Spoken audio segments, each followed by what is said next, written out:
வணக்கம். என் பேர் அகிலா, மனநல ஆலோசகர். இப்போ நம்ம சமுதாயத்தில் குழந்தைகளுக்கான பாலியல் வன்கொடுமை வந்து ரொம்ப பெருகிட்டே போகுது. ஸோ அதை பற்றி தான் நம்ம இந்த வீடியோவில் பார்க்க போகிறோம். குழந்தைகளுக்கான பாலியல் வன்கொடுமை வந்து ஏற்படும் பொழுது அவங்க மனதளவில் எந்த அளவுக்கு பாதிக்கப்படுறாங்க, மனதளவில் மட்டும் இல்லாமல் உளவியல் ரீதியாகவும் வந்து உடல் அளவிலுமே வந்து அதிகமாக வந்து பாதிப்புக்கு உள்ளாகிறாங்க. அது மட்டும் இல்லாமல் இந்த விஷயங்கள் வந்து நடந்திருக்கு அப்படின்றத பற்றி யாருமே வெளிப்படையாக பேசுறதில்ல. ஒருவேளை இதை பற்றி வெளிப்படையாக பேசினா யாரும் நம்மளை வந்து தவறாக நினைச்சுக்குவாங்களோ அப்படின்னு சொல்லிட்டு பெரும்பாலான குழந்தைகள் வந்து மறைக்கிறாங்க. அப்படி இருக்கும் பொழுது அந்த பாதிப்பு வந்து மறுபடியும் நடக்கிறதுக்குமே அதீத வாய்ப்புகள் இருக்கு அப்படின்றத ஆய்வுகளில் வந்து கூறுறாங்க. ஸோ அந்த குழந்தைங்க எந்த அளவுக்கு மன ரீதியாகவும் உடல் ரீதியாகவும் உளவியல் ரீதியாகவும் பாதிப்புக்கு உள்ளாகிறாங்க அப்படின்றத பற்றி டீட்டெயிலாக தான் நம்ம இந்த வீடியோவில் பார்க்க போகிறோம். பார்டர்லைன் பர்சனாலிட்டின்னு சொல்லக்கூடிய அதாவது ஒரு எமோஷன்ஸை அவங்களால கட்டுப்படுத்த முடியாது. திடீர்னு கோவப்படுவாங்க, திடீர்னு எரிச்சல் படுவாங்க, ஒருத்தவங்க யாரையும் நம்ப மாட்டாங்க, வந்து எதிர்காலத்தை சிந்தனைகள் பார்த்து பயப்படுவாங்க. சில நேரங்களில் அவங்களுக்கு வந்து ஒரு கோல்ஸ் மாறிக்கிட்டே இருக்கும். திடீர்னு ஒரு பிளான் பண்ணிகிட்ருப்பாங்க, அந்த பிளானை அப்படியே விட்டுட்டு வேறு பிளான் மாறுவாங்க. சில நேரங்களில் வந்து தற்கொலை எண்ணங்கள் தோணும், செல்ஃபார்ம் எண்ணங்கள் தோணும். அந்த மாதிரி பல விதமான பாதிப்புகள் ஏற்பட்டு அவங்களோட பர்சனாலிட்டிஸை மாறுறதுக்கான வாய்ப்புகள் இருக்குது. அது மட்டும் இல்லாமல் அவங்களோட உணர்ச்சி நிலை மாற்றங்களையுமே தடுமாற்றங்கள் ஏற்படும். எப்போ வந்து சார் சொன்ன மாதிரி வந்து அவங்க வந்து எப்போ கோவமாக இருக்கான்னு தெரியாது, எப்போ வந்து அதீத மகிழ்ச்சியில் ஈடுபடுறாங்கன்னு தெரியாது. அவங்களோட பார்ட்னரையே வந்து கூட அவங்க வந்து சந்தேகப்படுறதுக்கான வாய்ப்புகளுமே வந்து அதிகமாக இருக்குது.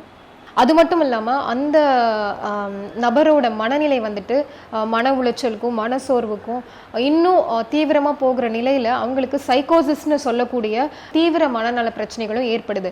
உதாரணத்துக்கு சொல்லணும் அப்படின்னா காதல குரல் கேட்குறது, இல்லைனா வந்து தன்னோட கணவரோ இல்லை தன்னை சுற்றி இருக்கிறவங்களோ தனக்கு எதிராக ஏதோ பண்ணுறாங்க அப்படின்ற ஒரு இல்லாத ஒரு விஷயத்தை இருக்கிற மாதிரி வந்து நினச்சிக்கிறது. இன்னும் பார்த்தீங்கன்னா சிலர் வந்து இந்த விஷயத்த வந்து நடந்துக்கிட்டதை வந்து ஏற்றுக்க முடியாமல், அதாவது தன்னோட செல்ஃப்லேருந்து தன்னை ப்ரொடெக்ட் பண்ணிக்கணும் அப்படின்றதுக்காக விலகி போவாங்க. அதை நம்ம வந்து டிசோசியேஷன் ஸ்டேட் அப்படின்னு சொல்கிறோம் இல்லையா சார். ஸோ அப்படி இருக்கும் பொழுது இந்த மாதிரி பலவிதமான பேஷண்ட்ஸ் வந்து எங்ககிட்ட சொல்லும் பொழுது அவங்க இந்த மாதிரி விஷயத்தை என்னால் வந்து இன்னுமே வந்து ஏற்றுக்க முடியல, ஜீரணிக்க முடியல அப்படின்னு நினைக்கும் பொழுது என்னை மீறி வந்து நான் வந்து என்னோட செல்ஃபை விட்டு போகிற மாதிரியான உணர்வுகள்லாம் எனக்கு ஏற்படுது அப்படின்றத கூட நம்ம கிட்ட சொல்லியிருக்காங்க இல்லைங்களா சார்? ஆமாம், கண்டிப்பாக. அதுக்கு பேர் டிசோசியேஷன் பேர்.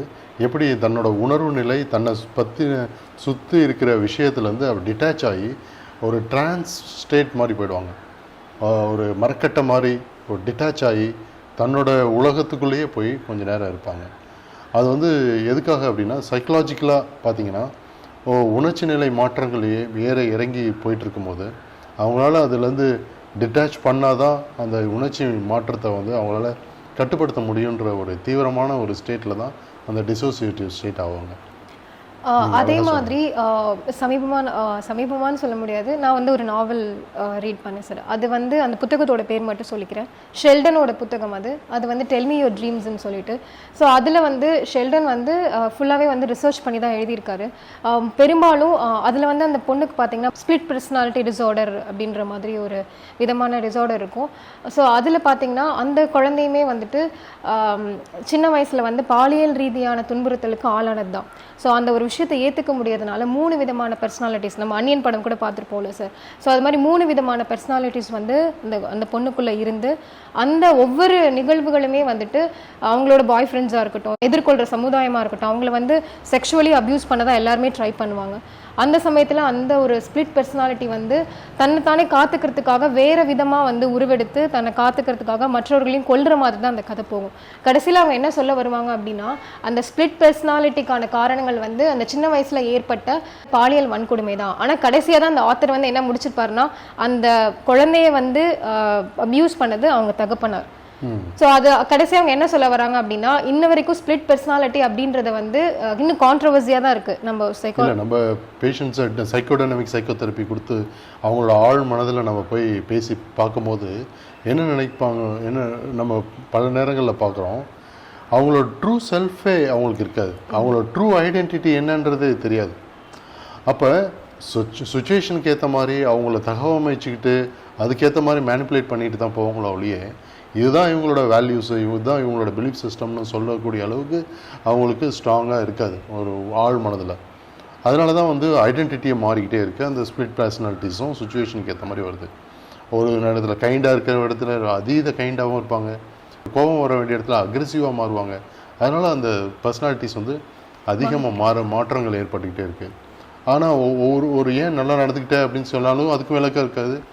ஏன் வந்து கோவப்பட்டு நடந்துக்கிற, ஏன் வந்து இந்த கட்டுப்படுத்த முடியலன்னு சொல்கிறதுக்கும் அவங்களால ஒரு விளக்கம் கொடுக்க முடியாது.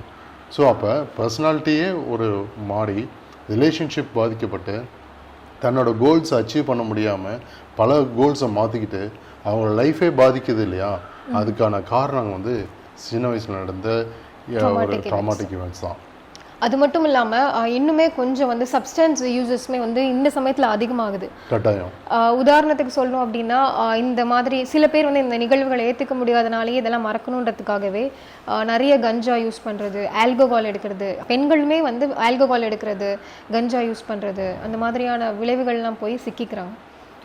ஆய்வுகள் என்ன சொல்லுதுன்னா, பொதுமக்களை கம்பேர் பண்ணி பார்க்கும்போது சிறு வயதில் ஏற்பட்ட பாலியல் வன்கொடுமையால் பாதிக்கப்பட்டவங்களுக்கு அதிக அளவில் போதைப் பொருட்கள் பயன்படுத்துவதாக ஆய்வுகள் சொல்லுது.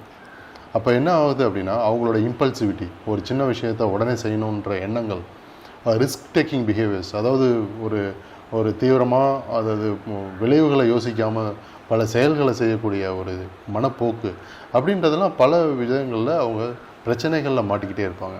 அது மட்டும் இல்லாமல் ரிலேஷன்ஷிப்பில் நிலையாக இல்லாமல் பல பேர்கிட்ட அவங்கள தொடர்பு வச்சுட்டு அவங்கள வாழ்க்கையை சீரழிக்கக்கூடிய நிலைமைக்கு அவங்க தள்ளப்படுவாங்க. அப்போது நம்மளோட குழந்தைகளை வந்து எந்த அளவுக்கு நம்ம பாதுகாப்பான சூழலை வளர்க்கலாம், அதாவது பெற்றோர்கள் வந்து குழந்தைங்களுக்கு எந்த அளவுக்கு வந்து இதை பற்றி பேசுகிறதுக்கான ஃப்ரீடம் கொடுக்கணும் அப்படின்றத பற்றின வீடியோ வந்து நம்ம அடுத்த வீடியோவில் பார்க்கலாம். நன்றி.